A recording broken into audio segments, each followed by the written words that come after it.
자, 여러분 반갑습니다. 자, 두 번째 시간은 우리 원격 수업을 통해서 한번 같이 보도록 하겠습니다. 지난 시간에 우리 철기 문화가 어떻게 보급되는지까지 살펴보았어요. 자, 그러면 철기 문화가 보급되면서 우리나라는 어떻게 변화했는지 또 어떤 나라가 성장했는지에 대한 여러 나라의 성장의 파트를 한번 살펴보도록 하겠습니다. 자, 이 부분을 보기 전에 우리 간단하게 지도 한번 살펴볼게요. 자, 지금 지도가 보이죠? 자, 지도는 지금 이제 여러 나라가 어떻게 성장했는지 각 위치들을 잘 알려주고 있는데요. 자, 이 위치를 반드시 기억을 해줘야 합니다. 자, 일단 가장 위에 어떤 나라가 있죠? 그렇죠. 부여라는 나라가 있습니다. 자, 그리고 부여에서 어떤 한 사람이 내려와서 고구려라는 나라를 건국하게 되는데요. 자, 혹시 누군지 아나요? 네, 그쵸. 고구려를 세운 주몽이 부여에서 내려와서 고구려를 건국하게 됩니다. 자, 그렇기 때문에 우리가 나중에 좀 보면 알겠지만 부여와 고구려가 참 유사한 점이 많다라는 것을 우리가 살펴볼 수 있어요. 자, 그리고 그 밑으로 내려오면 옥저와 동해라는 나라가 보이는데, 자, 이 나라는 지형적으로 어디와 인근에 인접해 있죠? 그쵸. 동해라는 이 바다와 인접해 있습니다. 그리고 또 상대적으로 고구려와 조금 가까운 나라구나라는 것을 우리가 살펴볼 수 있고요. 그리고 밑에 이제 남쪽, 한반도 남쪽을 보면 마한, 변한, 진안 이렇게 세 개를 합쳐서 우리가 뭐라고 하죠? 합쳐서 세 가지의 사만이다 라고 부릅니다. 그리고 이 마한은요, 어떤 이제 이 마한 안에도 여러 개의 소국, 목지국이라든지 백제국이라든지 이런 소국들이 존재하고, 뭐 진안도 사로국, 변안에도 구야국 이런 식으로 여러 개의 소국들이 존재합니다. 한 78개 정도의 소국들이 존재를 하는데, 자, 이 부분을 염두에 두시기 바랍니다. 그리고 마지막으로 우리 좀 들어본 애가 있죠. 이 나라는 아니고 이제 한 나라 중국에서 고조선, 위만조선을 멸망시키면서 이제 간접적으로 통치하기 위해서 한 군현을 설치했는데 그 중에 하나, 낭만군이 여기 자리 잡고 있다는 것을 우리가 살펴볼 수 있습니다. 자, 그러면 학습지로 다시 넘어가도록 할게요. 네, 자, 그러면 여러 나라의 성장, 부여, 고구려, 옥저, 동해, 사만 이렇게 나와 있는데, 자, 부여 같은 경우에는요, 맨 위쪽에 숭화강이라는 강이 흐르고 거기 상류 유역에 차지하고 있습니다. 자, 그리고 보면은 부여에 연맹 왕국 체제다라고 나와 있는데요. 자, 부여는 약간 정치 체제가 어떻냐면요, 왕이 이렇게 존재를 하고요. 각 부족들이 이렇게 포진해 있는 상태입니다. 왕을 포함해서 부족이 총 몇 개죠? 네, 5개의 부족, 5부족 연맹체입니다. 그 중에서도 이 부족들이 왕과 대등한 힘을 지니고 있기 때문에 왕은 상대적으로 왕이 존재하지만 우리가 알고 있는 왕의 어떤 독자적인 힘을 발휘하기보다는 상대적으로 힘이 조금 미약했다라는 것을 조금 알 수 있습니다. 그러니까 연맹 왕궁 체제 같은 경우에는 왕이 존재하지만 왕의 힘이 약하다는 것을 특징으로 갖고 있다는 것을 알 수 있고요. 부여에서 하나의 특징점인 것은 부여는 참 사냥을 좋아하고 사냥이 되게 활성화되어 있는 나라였습니다.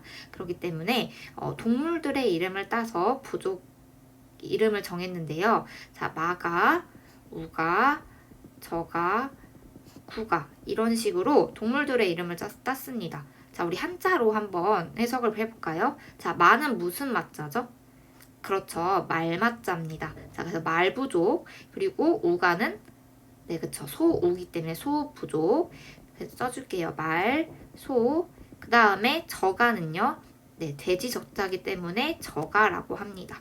자, 그리고 구가는 개 구자를 써서 개 부족. 그래서 이렇게 동물의 이름을 따서 마가, 우가, 저가, 구가라고 표현을 하고요. 얘네들은 왕이랑 비슷한 힘을 지니고 있기 때문에 각자 다스리는 지역이 따로 존재합니다. 이 지역들은 왕이 함부로 간섭을 하거나 간섭을 할 수 없는 독자적인 영역이라고 하죠. 자, 이 영역이 총 이렇게 4개로 나아가는 길이다 라고 해서 저번 시간에 우리 퀴즈 풀었죠? 뭐라고 하나요? 네, 맞습니다. 바로 사출도라고 얘기를 합니다. 자, 그리고 부여에는 풍습이 여러 가지 존재를 하는데요. 자, 일단 첫 번째 형사취수제라는 게 있습니다. 형의 어떤 아내, 형수님을 뭔가 취한다라고 그렇게 표현을 하는데 좀 이게 어떻게 보면 좀 되게 비인간적이고 뭔가 야만적이고 이렇게 생각을 할 수 있죠. 자, 근데 우리가 다시 한번 생각해봐요. 자, 그 당시에 사람이라는 생명의 존재는 뭐다? 당시 그렇죠.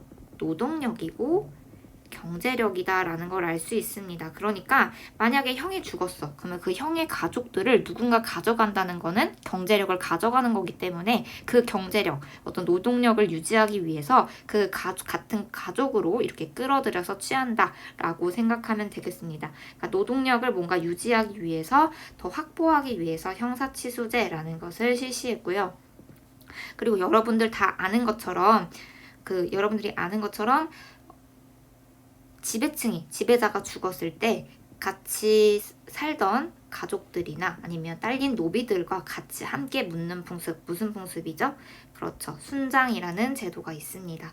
그리고 일책 12법이라는 제도도 있는데요. 자, 숫자를 보면 조금 유추하기가 쉽습니다. 일책 12법은 뭔가 누군가가 물건을 훔쳤을 때 그게 발각이 됐을 때 12배로 변상을 하는 것을 일책 12법이라고 합니다. 자, 그래서 내가 만약에 100원짜리를 훔쳤다. 그럼 얼마를 변상해줘야 된다? 1200원을 변상해주는 12배를 쳐서 변상해주는 것을 일책 12법이라고 표현합니다. 그리고 마지막으로 제천행사가 있는데요. 자, 제천행사는 뭘까요? 말 그대로 하늘에 제사를 지내는 행사를 제천행사라고 합니다. 대표적으로 부여에는 영고라는 제천행사가 있습니다. 그러니까 제천행사가 각기 나라들마다 존재하는데 이름이 다 다르고 이때 영고는 겨울 12월에 행사하게 됩니다. 자, 영고 한번 모습을 볼까요? 어떻게 제천행사를 하는지 한번 살펴보도록 하겠습니다. 자, 이렇게 보이죠? 사람들이 이렇게 하늘에 대고 이렇게 제사를 지내는 모습을 볼 수 있고요. 그리고 여기 지금 각기 사람들이 뭐 하고 있어요? 뭔가 춤을 추고 있고 뭔가 노래 부르고 되게 신나 보이죠? 자, 약간 이런 식으로 뭔가 즐기고 있는 약간 행사, 파티와 같이 이렇게 하늘에 제사 지내는 풍경을 잘 살펴볼 수 있습니다.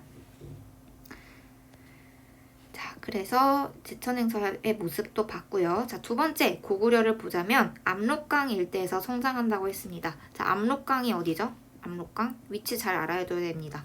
압록강은 넘기면 이쪽에 흐르는 우리 한반도 여기 가장 위쪽에 흐르는 강을 압록강이라고 하고요. 여기 일대에서 고구려가 성장하게 됩니다. 그리고 고구려도 똑같이 5부족 연맹 체제이고요. 이렇게 부족들 각 가들이 있는데 이 부족들의 가가 여러 가들이 모여서 회의를 한다라고 해서 우리가 뭐라고 표현하냐? 제가회의라고 표현을 합니다. 자, 그래서 이때 당시에 연맹 왕국은 왕이 약하기 때문에 왕이 독단적으로 결정하는 게 아니라 여러 가지 운영하는 국가의 운영 주요 사항들을 이 가들과 함께 부족장들과 함께 같이 회의를 해서 결정을 한다. 그래서 왕의 힘이 상대적으로 이때도 약했구나 라는 것을 볼 수 있습니다. 그리고 결혼제도로서 서옥제라는 거 있는데 이것은 이따 민며느리제, 옥저의 민며느리제와 좀 비교해서 살펴보도록 하겠습니다. 그리고 제천행사에는 동맹이라는 제천행사가 있습니다. 자, 세 번째 옥저와 동해를 한번 같이 묶어서 살펴보도록 할게요. 위치 봤지만 둘 다 동해안 일대에서 자리 잡고 있습니다. 지도를 잠깐 보도록 하겠습니다. 자, 두 개를 보면요. 일단 둘 다 지형이 산지가 많습니다. 그래서 부족들 간의 왕래가 활발하지 않았고요. 또 아까 말했지만 가장 강성하게 자리 잡고 있었던 이 고구려가 계속해서 이 옥저와 동해 인근에 있기 때문에 고구려가 계속해서 압박하는, 그래서 연맹체제로 발전하기가 어려운 형태로 자리 잡고 있고요. 자, 세 번째로는요, 지리적 한계입니다. 자, 보통은 우리가 선진 문물을 가지고 온다 하면 보통 중국에서 갖고 오는데, 자, 지금 중국과 너무 멀리 떨어져 있죠. 그래서 지리적 한계로 인해서 문물을 수용하는 게 느렸다. 그래서 조금 더 덜 발전될 수밖에 없었다라는 것을 볼 수 있죠. 자, 그리고 이렇게 바닷가에 위치했기 때문에, 둘 다 바닷가에 위치했기 때문에 뭐가 풍부하다? 그쵸? 소금이나 해산물 등이 풍부한 모습을 볼 수 있습니다. 자, 그리고 둘의 좀 차이점을 보자면, 동해 같은 경우에는 제천 행사, 무천이 존재합니다. 무천, 이게 하늘천의 춤출부, 아까 우리가 봤던 모습처럼 하늘에 어떤 춤추고 노래하면서 즐기는 제천 행사를 했는데 옥전 없죠. 왜 없나요? 왜 없을까요? 옥전은 상대적으로 고구려와 가까웠기 때문에, 여기 옥저가 있으면 고구려가 여기 있죠. 상대적으로 가까웠기 때문에 옥저가 생산하는 물품이나 그런 것들을 다 고구려한테 갖다 바쳐야 됐어요. 그렇기 때문에 옥저는 아무리 많이 생산을 하더라도 고구려한테 다 갖다 바쳐야 되는 어떤 공납의 풍습을 유지하고 있었기 때문에 고마워할 필요가 없다. 그래서 제천 행사는 없었다라는 것을 기억해 두시기 바랍니다. 그리고 옥저와 동의 다시 공통점은 왕이 없죠. 왕이 없는 대신에 지배자, 그러니까 군장으로서 이제 정치적으로 지배하는 군장이라는 게 있는데요. 둘 다 이름을 뭐라고 하냐? 읍군삼로라고 합니다. 읍군삼로. 기억을 해두시고요. 자, 그 다음에 이제 결혼, 민며느리제가 있죠. 이거 한번 같이 비교해 보도록 하겠습니다. 자, 이렇게 고구려의 서옥제와 옥저의 민며느리제가 있는데요. 서옥제부터 볼까요? 고구려의 서옥제는 신랑이 혼인이 결정되면 신랑이 먼저 신부의 집에 서옥이라는 집을 머무는 겁니다. 그러니까 여기 지금 남자가 이제 여자 집으로 가서 서옥이라는 데 이렇게 머무는 거고요. 이제 부부가 아이를 낳고 혼인을 하면 다시 이제 혼인을 해서 아이를 낳고 아이가 크면 남자 집으로 되돌아가는 겁니다. 자, 근데 반대로 민며느리제가 있는데, 자, 민은 이게 뭐냐면 없을 민이에요. 그러니까 뭐가 없냐? 머리가 없다는 거예요. 머리가 없다는 거는 무슨 말일까요? 그만큼 어린 걸 뜻합니다. 그러니까 어린 이렇게 여자아이를 남자 집에 데려가는 거고요. 그래서 여자아이를 키운 다음에 이 여자아이가 크면, 이렇게 이만큼 크게 되면 남자에서 여자 집에다가 예물을 주고 혼인을 청합니다. 그러니까 이게 무슨 말이냐면 당시 이제 여자도 그렇고 사람 자체가 노동력이고 어떤 경제 재산이었기 때문에 이 여자아이를 데려간다는 것 자체가 재산을 데려가는 거나 마찬가지인 거죠. 경제력, 노동력. 그래서 그만큼 이 여자아이가 이제 크고 나서 이제 내가 완전히 데려가겠다라는 의미로 이 예물을 주면서 보답을 하면서 데려가는 거죠. 자, 서옥제와 민며느리제의 차이점은 남자가 가서 다시 되돌아오는 거고요. 민며느리제 같은 경우는 여자아이가 먼저 남자 집에 가는 겁니다. 그래서 이거 정도의 차이점 반드시 기억해 두시기 바랍니다. 자, 그 다음에 이제 마지막으로 넘어서 가족 공동 무덤이 있는데, 이거는 뭐냐면 이제 가족이 하나 둘씩 이렇게 죽게 되면은 얘는 이제 이런 뼈들을 모았다가 뼈들을 모아서 기다렸다가 이제 나무 상자에다가 담아서 이걸 같이 묻어버리는, 묻는 그거를 가족 공동 무덤이라고 합니다.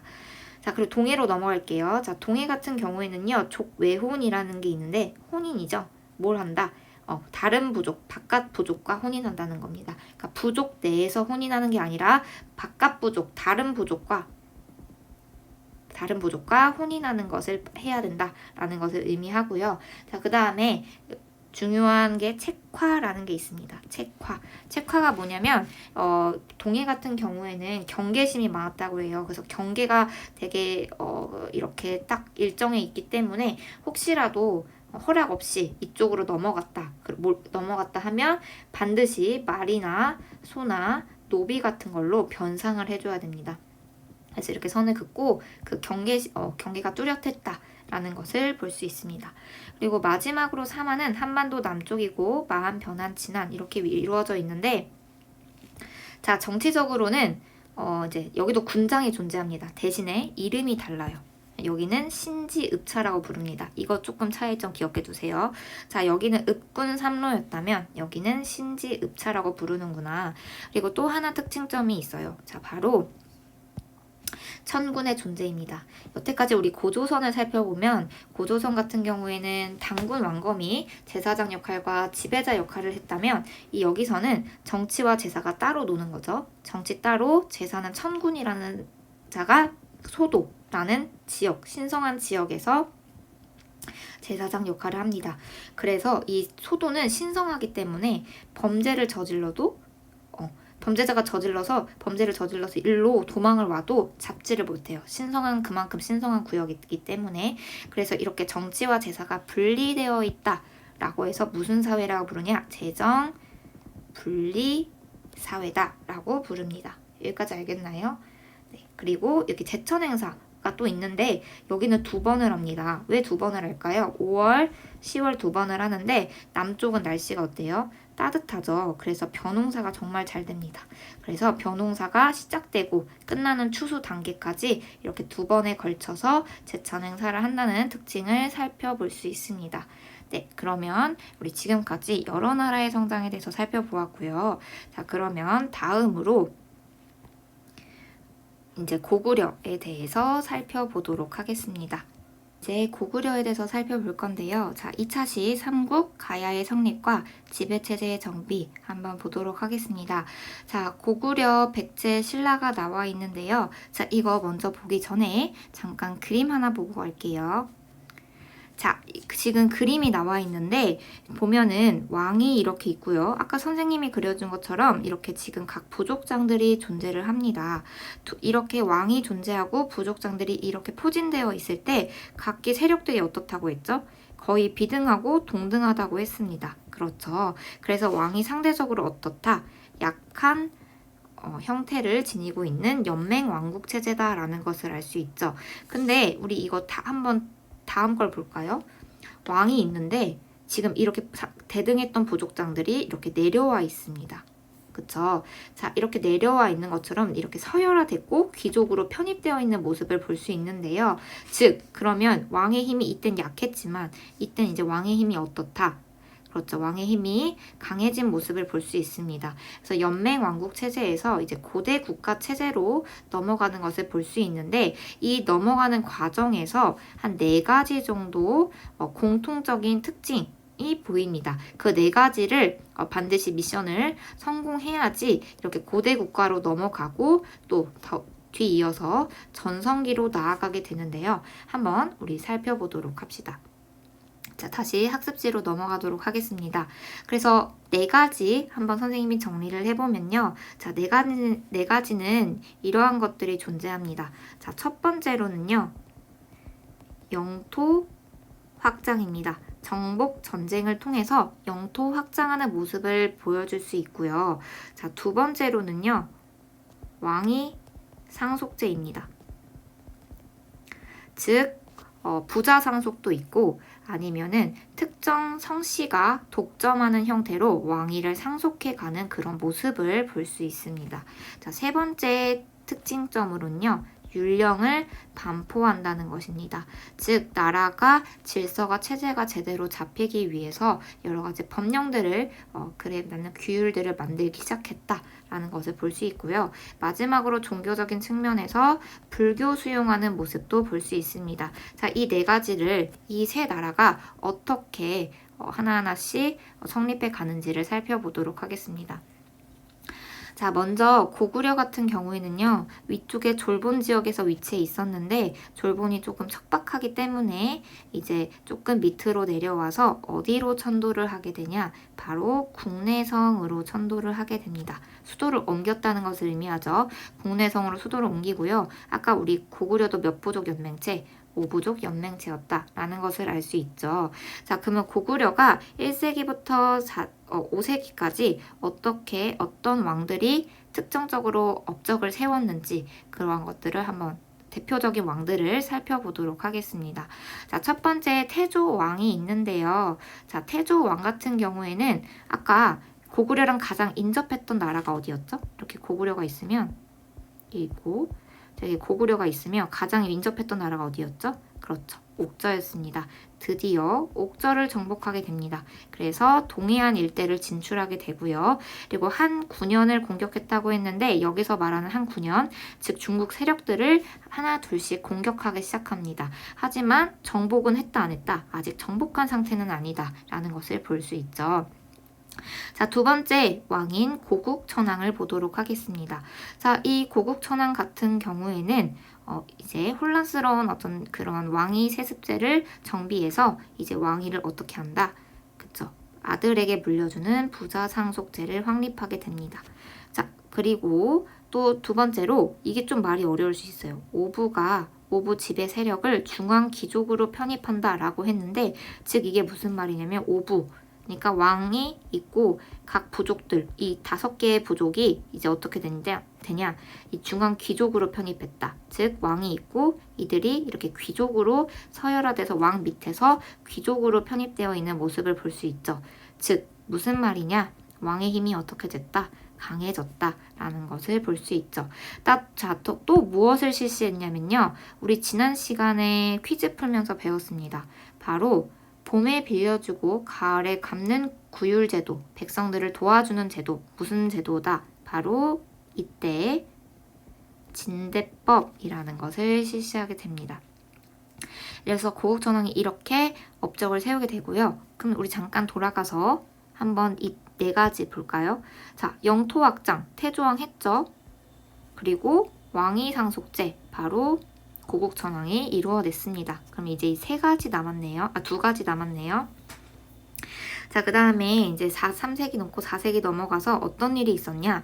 자, 바로 미천왕이 바로 누구를 축출해내냐면 이걸 이제 쫓아낸다는 거죠. 바로 낙랑군을 축출해냅니다. 자, 낙랑군은 어떤 애들이죠? 중국 세력이죠. 바로 한반도에서 이제 중국 세력을 완전히 물리치고 대외 진출, 해외로 이제 나아가는 이제 발판을 마련했다라는 것을 볼 수 있어요. 자, 여기까지는 뭔가 고구려가 잘 하나 둘씩 성장해 나가는 모습을 볼 수 있는데요. 자, 여기서 위기가 닥치게 됩니다. 바로 우리의 고국 원왕이 원통하게 죽었다라고 해서 선생님은 고국 원왕이라고 이렇게 기억을 했는데 어떻게 위기가 찾아왔냐면요. 자, 일단 전현이라는 중국 세력들이 공격을 해서 고구려가 약해지기 시작합니다. 그리고 이때 한반도는 어떤 상황이었냐? 바로 백제가 전성기를 이룩했는데요. 자, 백제 전성기왕 누구죠? 자, 바로 옆에 보이죠? 또 근초고왕입니다. 근초고왕이 이제 위쪽으로 이렇게 진출하면서 평양에서 고국 원왕과 근초고왕이 싸우다가 고국 원왕이 원통하게 죽게 됩니다. 자, 그러면 이제 다음 왕들은 어떻게 해야 돼요? 이제 복수를 해야 됩니다. 하지만 복수를 바로 하지 않고 우리의 소수림 왕은 일단 이성적으로 생각해보자. 체제를 정비하는 게 우선이다 라고 해서 여러 가지들을 이제 시스템을 마련하게 됩니다. 일단은 당시 중국이라는 전진과 수교를 하게 되고요. 이제 3가지를 하게 되는데 첫 번째 전진으로부터 불교를 수용하게 되고요. 이 불교를 통해서 뭐가 좋아지냐? 백성들이 사상적으로 통합할 수 있습니다. 정신적으로 뭔가 통일할 수 있는 그런 기반을 마련하게 되고요. 두 번째로 율령도 반포합니다. 율령이 뭐라고 했죠? 그렇죠. 뭔가 국가의 어떤 법령, 어떤 질서를 확립하는 그런 것들을 마련하게 되고 자, 태학 우리 퀴즈 풀었죠? 태학이 뭐예요? 그렇죠. 학교입니다. 그래서 학교를 통해서 이제 인재 양성을 하면서 이제 똑똑한 인재를 양성해서 이렇게 시스템을 마련합니다. 그래서 다시 고구려가 힘을 얻어서 드디어 이제 전성기의 시대가 도래하게 됩니다. 자, 잠깐 가서 그러면 우리 소수림 왕이 율령 반포, 불교 수용을 했기 때문에 자, 이래서 이제 뭐가 왔다? 전성기, 고구려의 전성기가 왔다라는 것을 볼 수 있죠. 자, 그래서 광개토대왕을 한번 살펴보도록 합시다. 전성기왕 광개토대왕과 장수왕을 살펴볼 건데요. 자, 한번 지도를 볼게요. 자, 이렇게 지도가 나와 있습니다. 자, 보면은 빨간색은 광개토대왕, 그리고 파란색은 장수왕이라는 걸 볼 수 있는데 빨간색부터 먼저 봅시다. 자, 지금 광개토대왕은 이렇게 북쪽으로 진출해서 지금 만주 지역까지 요동을 포함한 만주 지역까지 차지하고 있는 모습을 볼 수 있습니다. 그리고 이렇게 이민족들을 공격하고 있는 부여 제외하고 이렇게 이민족들을 공격하고 지금 북쪽에 있는 나라들을 공격하고 있는 모습을 볼 수 있는 거죠. 자, 그리고 자, 이민족인 후연, 거란, 숙신, 그리고 그 위에 원래 존재하고 있었던 우리나라의 부여까지 이렇게 공격을 하게 됩니다. 자, 그 다음에 이렇게 해서 만주 일대를 장악하고요. 자, 우리 하나 뭐 남아 있었죠. 고국 원앙에 이제 복수를 해야 됩니다. 그래서 밑으로 내려와서 백제를 치게 됩니다. 하지만 아직까지 한성까지는 함락하지 못한 상태입니다.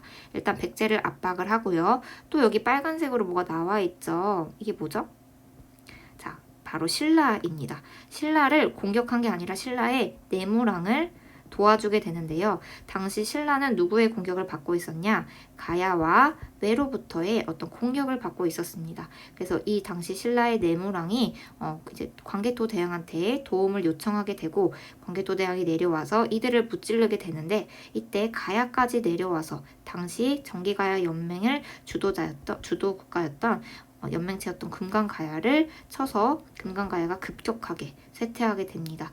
또 도와주고 그치는 게 아니라 우리가 계속 혹시 모르니까 여기 신라에 계속 주둔하겠다라고 해서 신라의 군대도 계속해서 주둔하는 형태로 영향력을 끼치게 됩니다.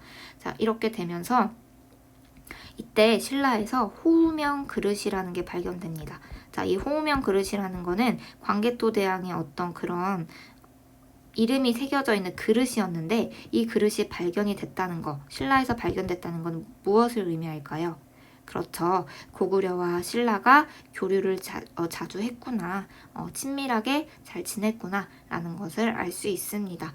자, 그러면 장수왕을 보도록 하겠습니다. 자, 우리 장수왕은요, 진출 방향이 이렇게 지금 남쪽으로 되어 있죠. 자, 즉 남진 정책을 남쪽으로 진출하는 남진 정책을 실시하려고 하고 있습니다. 자, 근데 수도가 국내성이었기 때문에 너무 멀어요. 그쵸? 남쪽으로 진출하기 머니까 수도를 한번 옮깁니다. 어디로? 평양으로 천도합니다. 자, 평양으로 천도해서 본격적으로 남진 정책을 실시해서 어디를 함락하냐? 드디어 고국 원앙의 원수를 갚아서 한강 유역 한성을 차지하게 됩니다. 그리고 여기를 차지한 기념으로 충주 고구려비를 세우게 되면서 이렇게 내가 한반도 중부를 장악했다라는 것을 보여주고요. 또 그 전에 왕이었던 광개토 대왕의 업적을 기르기 위해서 광개토 대왕 능비도 세우게 됩니다. 자, 그럼 프린트로 다시 돌아갈게요. 자, 학습지에 보면 광개토 대왕이 요동을 포함한 만주 일대를 여러 나라들을 정복하면서 장악을 하게 되고요. 자, 그 다음에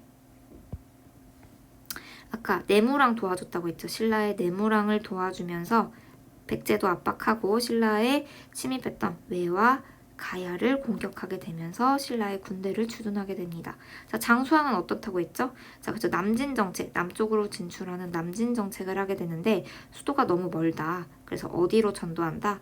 그렇죠. 평양으로 천도해서 백제를 공격하게 되고요. 그래서 한성을 드디어 차지하게 됩니다. 백제의 수도. 그래서 이거를 뭔가 장악했다라는 걸 기르기 위해서 충주 고구려 비를 건립하게 됩니다. 그리고 위쪽에 광개토 대왕 능비도 건립을 하고요. 자, 그리고 하나 선생님이 설명 안 한 게 있죠? 뭐가 있죠? 중국 남북조의 동시에 교류가 있습니다. 당시 중국은 어떤 상태냐면요. 이렇게 북조와 남조로 두 개로 나라가 쪼개져 있는 상태입니다. 이때 우리 장수왕은 한쪽만 친하게 지내는 게 아니라 두 쪽 다 외교 활동을 하면서 동시에 교류 활동을 하면서 그런 좋은 외교수를 보여주고 있는 게 바로 우리의 장수왕이었습니다. 자, 그러면 우리 지금까지 고구려의 어떤 1세기부터 5세기까지 우리 장수왕이 전성기까지 어떻게 성장했는지를 살펴보았습니다. 자, 그러면 다음 시간에 이제 백제와 신라 그리고 가야까지 한번 배워보도록 하겠습니다. 강의 듣느라 수고 많았습니다. 다음 시간에 만나요.